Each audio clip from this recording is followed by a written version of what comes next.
My name is Dr. Kidogo Kennedy.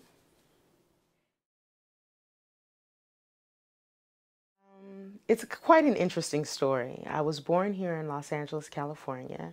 My parents are also from the United States and decided when they were attending school at UCLA that they would pursue more knowledge about traditional African culture and thus encountered the West African ethnicity of the Yoruba people and decided they would raise myself and my brother in this particular culture, which landed us deep in the Gullah Sea Islands in South Carolina in a place called the village of Oyotunji, which is where I was raised and introduced formally into Yoruba culture. Received these ila on my face, which indicate my status in the society.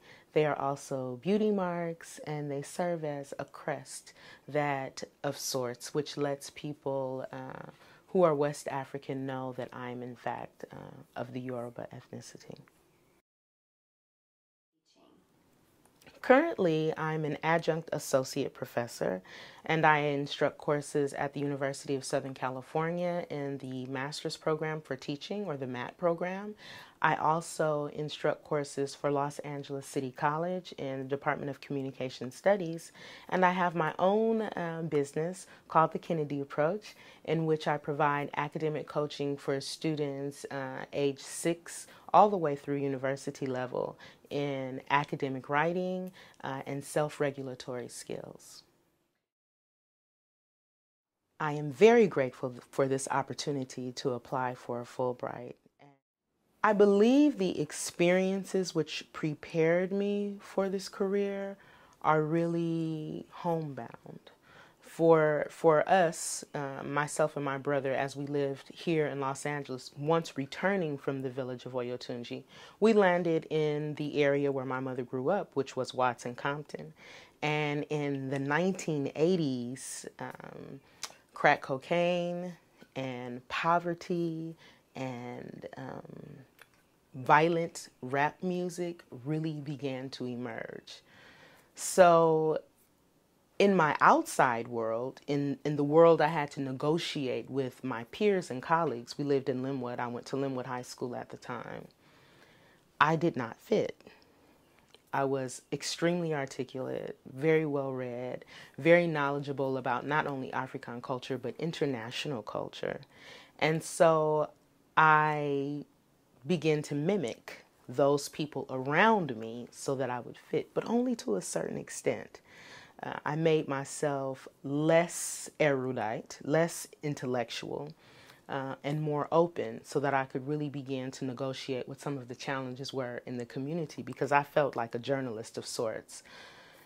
At home, extremely different environment than the environment outside of my home. We didn't wear shoes in our home. You're going to come in and smell lentil bean soup on the stove and fresh salad. There was very little furniture. My mother really believed in living close to the floor. There were towers of books which lined the bottom of the living room floor to the top. So we knew we were never to say we were bored, because my mother was immediately going to point to stacks of books, and that is where we were going to live, even though that wasn't quite a punishment for myself and my brother, because my mother was a professor. Reading and conversing in the home and articulating diverse thoughts was really a normal part of life. It was a very normal part of life. And so it wasn't until I reached the University of Southern California, when I was required to read maybe 1,000 pages a week, that I began to really thank God that I knew how to read. And not only that I knew how to read, but that I knew how to comprehend, and that I knew how to make meaning of, and that I knew how to connect diverse ideas and coalesce them into my own. So what prepared me really was my childhood. And it was unbeknownst to me, because I will tell you that I believed I was living a veritable, boring, uninteresting life.